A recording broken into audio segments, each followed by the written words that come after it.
ബേസിൽ Joseph അത്ര വലിയ സംഭവമാണോ? എങ്ങനെയാണ് ബേസിൽ വിജയങ്ങൾ ആവർത്തിക്കുന്നത്? അതിന്റെ ടെക്നിക്ക് എന്താണ്? സിനിമ സ്വപ്നം കാണുന്ന ഓരോരുത്തർക്കും പ്രചോദനമാണ് ബേസിൽ ജോസഫിന്റെ വിജയകഥ. ഒരു സാധാരണക്കാരന് സിനിമാ ലോകം കയ്യെത്ത ദൂരത്താണ് എന്ന അബദ്ധധാരണകളെ പൊളിച്ചടുക്കിയ പ്രതിഭ.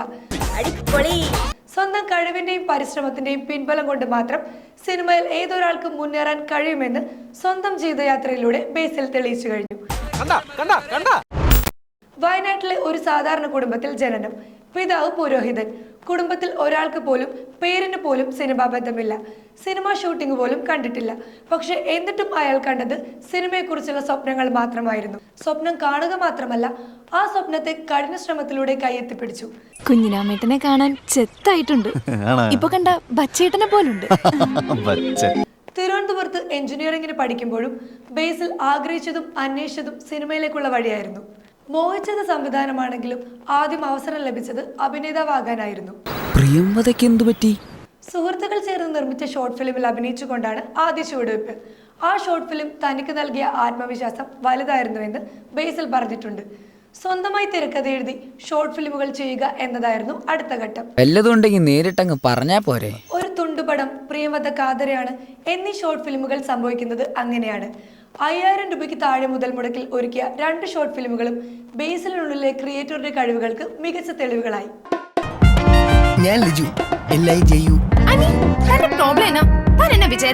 സിനിമാ രംഗത്ത് പ്രവർത്തിക്കുന്നവരുടെ ശ്രദ്ധയിലേക്ക് തന്റെ ഷോർട്ട് ഫിലിമുകൾ കൊണ്ടുവരിക എന്നതായിരുന്നു അടുത്ത ടാസ്ക്. അജു വർഗീസിലൂടെ അത് സാധിച്ചു. അജു ആണ് ബേസിൽ ചെയ്ത ഷോർട്ട് ഫിലിമിനെ കുറിച്ച് വിനീത് ശ്രീനിവാസനോട് പറയുന്നത്. അങ്ങനെ ബേസിലിന്റെ ഷോർട്ട് ഫിലിം വിനീത് കാണുന്നു, ഇഷ്ടപ്പെടുന്നു, നേരിട്ടൊരു കൂടിക്കാഴ്ചയ്ക്ക് വഴിയൊരുങ്ങുന്നു. വിനീത് ശ്രീനിവാസൻ സംവിധാനം ചെയ്ത തിരയുടെ സഹസംവിധായകനാകാൻ ബേസിലിന് അവസരം ലഭിക്കുന്നു. തിര കഴിഞ്ഞ് 2 വർഷം കഴിഞ്ഞപ്പോൾ ബേസിൽ എന്ന സംവിധായകന്റെ ആദ്യ സിനിമ സംഭവിച്ചു. ഗുരുവായ വിനീതിനെ നായകനാക്കി കുഞ്ഞിരാമായണം സംവിധാനം ചെയ്തു. കുഞ്ഞിരാമായണം ബേസിൽ എന്ന സംവിധായകന്റെ ഗംഭീര ടേക്ക് ഓഫ് ആയിരുന്നു.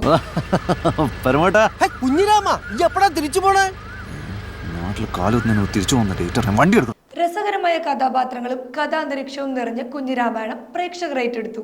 100 ദിവസം തകർത്തോടി. വിജയ് ചിത്രത്തിന്റെ സംവിധായകൻ എന്ന ലേബൽ കുഞ്ഞിരാമായണത്തിലൂടെ ലഭിച്ചു. മാർക്കറ്റ് വാല്യൂ നേടി.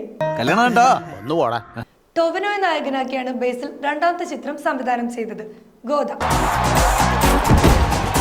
സ്പോർട്സ് കോമഡി ട്രാക്കിൽ ചെയ്ത ഗോദ മറ്റൊരു വിജയ ചരിത്രം സൃഷ്ടിച്ചു. എന്റർടൈൻമെന്റ് ആഗ്രഹിച്ച് തിയേറ്ററിൽ എത്തുന്ന പ്രേക്ഷകനെ കയ്യിലെടുക്കാൻ 2 ചിത്രത്തിലൂടെയും ബേസിലിന് കഴിഞ്ഞു. അതിഥി നമ്മൾ വിചാരിക്കുന്ന പോലൊരു പെൺകുട്ടിയേ അല്ല.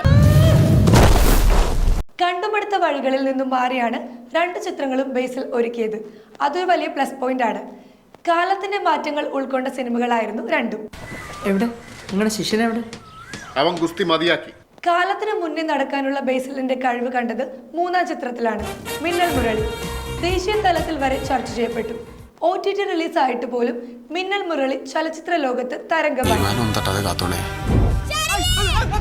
സംവിധായകൻ എന്ന നിലയിൽ വിജയത്തിന്റെ നെറുകയിൽ നിൽക്കുമ്പോൾ തന്നെയാണ് ആക്ടർ എന്ന രീതിയിൽ ബേസിൽ ചുവടുവയ്പ്പുകൾ നടത്തിയത്. പതുക്കെ പതുക്കെ ബേസിലിനെ ഇഷ്ടപ്പെടുന്ന ഒരു പ്രേക്ഷക സമൂഹം ഉയർന്നു വന്നു. നാളെ ഇനി അവന്മാരുടെ വീണ്ടും ഇടികൊള്ളേണ്ട വരുമെന്ന് എന്റെ വീട്. നായകന്റെ കൂട്ടുകാരൻ എന്ന നിലയിൽ അഭിനയിച്ചു തുടങ്ങിയ ബേസിലിന് ഓരോ വേഷവും ഗുണം ചെയ്തു. എന്റെ ബർത്ത്ഡേക്ക് ജട്ടിയിട്ട ഫോട്ടോ പുറത്ത് ഫ്ലെക്സ് അടിച്ച് വെച്ചപ്പോ ഈ വേദനയൊന്നും കണ്ടില്ലല്ലോ. രൂപപരമായ പരിമിതികൾക്കുള്ളിൽ നിന്നുകൊണ്ട് തന്നെ വ്യത്യസ്ത വേഷങ്ങളിൽ അഭിനയിച്ചു എന്നതാണ് നടൻ എന്ന നിലയിൽ കരിയർ ബിൽഡ് ചെയ്യാൻ ബേസിലിന് സഹായകരമായത്. കുറഞ്ഞ സമയം സ്ക്രീനിൽ പ്രത്യക്ഷപ്പെട്ട കഥാപാത്രങ്ങൾ പോലും ശ്രദ്ധേയമാക്കാൻ കഴിഞ്ഞു എന്നതാണ് ബേസിലിന്റെ മിടുക്ക്. ജോജിയിലെ പുരോഹിതന്റെ വേഷം ഒരു ഉദാഹരണം. അന്ത്യശുശ്രൂഷകൾ നിർവഹിക്കാൻ എത്തുന്ന പുരോഹിതനെ എത്ര മനോഹരമാണ് ബേസിൽ അവതരിപ്പിച്ചത്. ആചാരങ്ങളും ദുരാചാരങ്ങളും തിരിച്ചറിയാനുള്ള പക്വത പൊതുവെ ക്രിസ്ത്യാനികൾക്കുള്ളതാണ്. മറ്റ് സമുദായങ്ങൾ അവരുടെ ആചാരങ്ങൾ എന്ത് വില കൊടുത്തും സംരക്ഷിക്കുന്നത് നമ്മൾ ഈ കവലയിൽ കണ്ടതുമാണ്. മായനദിയിലെ സംവിധായകൻ മറ്റൊരു ഉദാഹരണം. നിങ്ങളെങ്ങനെ നോക്കൊന്നും വേണ്ട, ഇതൊന്നും മനസ്സിലാക്കുന്നത് നല്ലതെല്ലാവരും. ഞാൻ കട്ടിയൂല, എനിക്ക് പറ്റൂല, എന്റെ സിനിമനെ ഞാൻ അങ്ങനെ കൊല്ലൂല, എനിക്ക് പറ്റൂല എന്ന് പറഞ്ഞാൽ പറ്റൂല. സിനിമയിൽ ഒരു ഷോട്ട് കട്ട് ചെയ്യാൻ വാശി പിടിക്കുന്ന നായികയോട് സൗമ്യമായി തർക്കിക്കുന്ന സംവിധായകൻ. തിയേറ്ററിൽ ചിരി ഉയർത്തിയത് ബേസിലിന്റെ പെർഫോമൻസിന്റെ ലാളിത്യം കൊണ്ടാണ്. മൂടും പോട്ടെ, മലയാള സിനിമ നശിച്ചു പോട്ടെ. ജാനേമൻ എന്ന ചിത്രമാണ് നായക നിരയിലേക്കുള്ള കരുത്തൊരു തുടക്കം ബേസിലിന് നൽകിയത്. Can you stay back for another week? I have my birthday coming up. കൂട്ടുകാരുമൊത്ത് ബർത്ത്ഡേ ആഘോഷിക്കാൻ കാനഡയിൽ നിന്നെത്തുന്ന ജോയ്മോൻ വളരെ നാച്ചുറലായി പ്രസന്റ് ചെയ്തു ബേസിൽ കൈയടി നേടി. എന്റെ ബർത്ത്ഡേ ഫുള്ള് കളർഫുൾ ആയിരിക്കണം. ജെ ഹേലി പരുക്കൻ ഭർത്താവേഷം ബേസിലിന്റെ ആക്ടിംഗ് സ്കിൽ കൂടിയാണ് വെളിപ്പെടുത്തിയത്. ഇതെന്തോ പെൻസിലാ? ഒന്ന് കണ്ണെഴുതി തരുമോ? കണ്ണ നെഗറ്റീവ് ഷെയ്ഡുള്ള രാജേഷിനെ അതിഗംഭീരമായി അവതരിപ്പിച്ചതോടെ ബേസിൽ എന്ന നടനിൽ പുതിയ സാധ്യതകൾ സിനിമാ ലോകം കണ്ടു. ഈ രാജേഷിനെ അടുത്ത് സംസാരിക്കുമ്പോ മര്യാദയ്ക്ക് സംസാരിക്കണം. സൂപ്പർ താരങ്ങൾ ഇല്ലാതെ തന്നെ ഒരു ചിത്രത്തിന് എങ്ങനെ മികച്ച ഇനീഷ്യൽ കളക്ഷൻ ഉണ്ടാക്കാമെന്ന് ജെ ഹെ കാണിച്ചു തന്നു.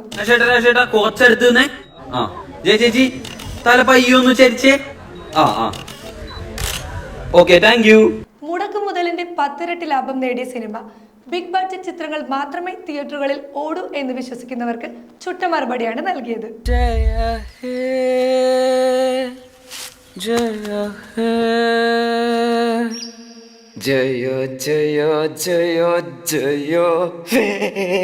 പ്രതീക്ഷിച്ചത്ര തിയേറ്റർ കളക്ഷൻ നേടിയില്ലെങ്കിലും പാൽത്തു ജാൻവർ നടൻ എന്ന രീതിയിൽ മികവ് കാണിക്കാനുള്ള അവസരം നൽകി. വിജയത്തിനു വേണ്ടി ഒരേ പാറ്റേൺ കഥാപാത്രങ്ങൾ ചെയ്യുകയല്ല, മറിച്ച് നടൻ എന്ന നിലയിലുള്ള കഴിവ് തേച്ചു മിനുക്കുകയാണ് പ്രധാനമെന്ന് ബേസിൽ മനസ്സിലാക്കിയിട്ടുണ്ട്. ഞാൻ റിയാക്ട് ചെയ്യും. എന്റെ അച്ഛനാണ് സത്യം. ഞാൻ റിയാക്ട് ചെയ്യും. കഠിന കടോരമി അണ്ടകടാഹം ചൂസ് ചെയ്തത് ആ ഒരു തിരിച്ചറിവ് കൊണ്ടാണ്. സന്തോഷായില്ലേ? ഇനിയിപ്പോ സമാധാനമായിട്ടിരിക്കല്ലോ. ലോകത്തിൽ 10% മാത്രമേ പെർഫെക്റ്റ് ആയ ഫാമിലി കാണൂ. മാതാശ്രീ കാശി ജാനേക്കാ ഗാഡി ആയേഗാ. ഈ യാഥാർത്ഥ്യത്തെ നർമ്മത്തിന്റെ വഴിയിലൂടെ വിശദീകരിച്ച സിനിമയാണ് ഫാലമി. ഫാലമിയുടെ നട്ടലും ബേസിൽ തന്നെയാണ്. കാര്യം നടത്തിയാൽ മതിയല്ലോ. അവർക്ക് വേണമെന്ന് പറയുമ്പോൾ വേണം, അവർക്ക് വേണ്ടാന്ന് പറയുമ്പോൾ വേണ്ട. നിങ്ങൾ പിന്നെ എല്ലാത്തിനും കയറി തോന്നിക്കോളല്ലോ. ബേസിൽ അഭിനയിച്ച സിനിമ എന്നതുകൂടിക്കൊണ്ടാണ് ചിത്രത്തിന് വിപുലമായ സ്വീകാര്യത കിട്ടിയത്. ബസ് സ്റ്റോപ്പ് ഇതല്ല, പക്ഷെ കാശി റൂട്ടാണ്. ഓരോ ചുവട് വയ്ക്കുമ്പോഴും കഥാപാത്രങ്ങളിൽ ആവർത്തന സ്വഭാവം വരാതെ നോക്കാൻ ബേസിൽ ശ്രദ്ധിക്കുന്നു. വിജയം ഉറപ്പാക്കാൻ സെയിം പാറ്റേൺ സിനിമകൾ ചെയ്ത് തിരിച്ചടി നേരിട്ട താരങ്ങളുടെ ചരിത്രം താൻ ആവർത്തിക്കരുതെന്ന് ബേസിലിന് നിർബന്ധമുണ്ട്. കോമഡി ചെയ്യാനുള്ള മികവാണ് ബേസിലിന്റെ അസറ്റ്. ഈശ്വര, നടക്കൂല എന്നൊരു ഉറപ്പില്ലാത്തൊരു കല്യാണം, ഒരു ജീവൻ മരണ പോരാട്ടം, നല്ലൊരു കണി കാണിക്കണേ. പക്ഷെ പ്രേക്ഷകരെ ചിരിപ്പിക്കാൻ വേണ്ടി ചെയ്യുന്ന കഥാപാത്രത്തിന്റെ സ്വഭാവ രീതികളിൽ ബേസിൽ മാറ്റം വരുത്താറില്ല. എന്തുവാണ് ഇതിന്റെ പ്രശ്നം? ഇനി മുന്നേ നിന്നെ പിടിച്ച് ഞാൻ ഇടിക്കും. ജെ ഹേലും ഫാലമിയിലുമൊക്കെ അതിന്റെ ഒരു പെർഫെക്ഷൻ കാണാം. ബേസിലിന്റെ താരമൂല്യം ഉയർത്തിയ സിനിമയാണ് ഗുരുവായൂരമ്പലനടയിൽ. പൃഥ്വിരാജിനെ പോലൊരു സീനിയർ ആർട്ടിസ്റ്റിനൊപ്പം പയറ്റി നിൽക്കുന്ന കഥാപാത്രമായി ബ്രില്യന്റ് ആയി ബേസിൽ പെർഫോം ചെയ്തിരിക്കുന്നു. ഇത് ആനന്ദേട്ടനെ കാണുമ്പോൾ പറയാൻ വെച്ചിരുന്ന ഡയലോഗാ. പരമ്പരാഗത രീതിയിൽ സിനിമകൾ ചെയ്താൽ നിലനിൽക്കാൻ ബുദ്ധിമുട്ടാണ്. ആ തിരിച്ചറിവുള്ളത് കൊണ്ടാണ് നായികയുടെ തല്ലുകൊണ്ട് അവളുടെ മുൻപിൽ പരാജയപ്പെടുന്ന നായകനാവാൻ ബേസിലിന് ധൈര്യം കിട്ടിയത്. കഥയാണ് പ്രധാനമെന്നും തന്റെ കഥാപാത്രത്തെ ഗ്ലോറിഫൈ ചെയ്യുന്ന രീതിയിൽ അനാവശ്യമായ ഒരു സീൻ പോലും വേണ്ടെന്നും ബേസിൽ മനസ്സിലാക്കുന്നു. ബേസിലിന്റെ കരിയർ ഗ്രാഫ് ഉയർത്തുന്ന ചിത്രമായിരിക്കും നുണക്കുഴി. ചിരിയും ചിന്തയും വ്യത്യസ്തതയും എന്റർടൈൻമെന്റും ഒക്കെ നിറഞ്ഞ സിനിമകളായി ബേസിൽ സിനിമകൾ വളർന്നു കഴിഞ്ഞു. വളരെ ഓർഗാനിക് എന്ന് ഫീൽ ചെയ്യുന്ന അഭിനയ രീതിയാണ് ബേസിൽ ആക്ടിങ്ങിന്റെ ശക്തിയും സൗന്ദര്യവും. ഹ്യൂമർ സീനുകളിലും സീരിയസ് സീനുകളിലും വളരെ നാച്ചുറലായി ബിഹേവ് ചെയ്യുന്ന ബേസിലിന്റെ രീതി അംഗീകരിക്കപ്പെട്ടിരിക്കുന്നു.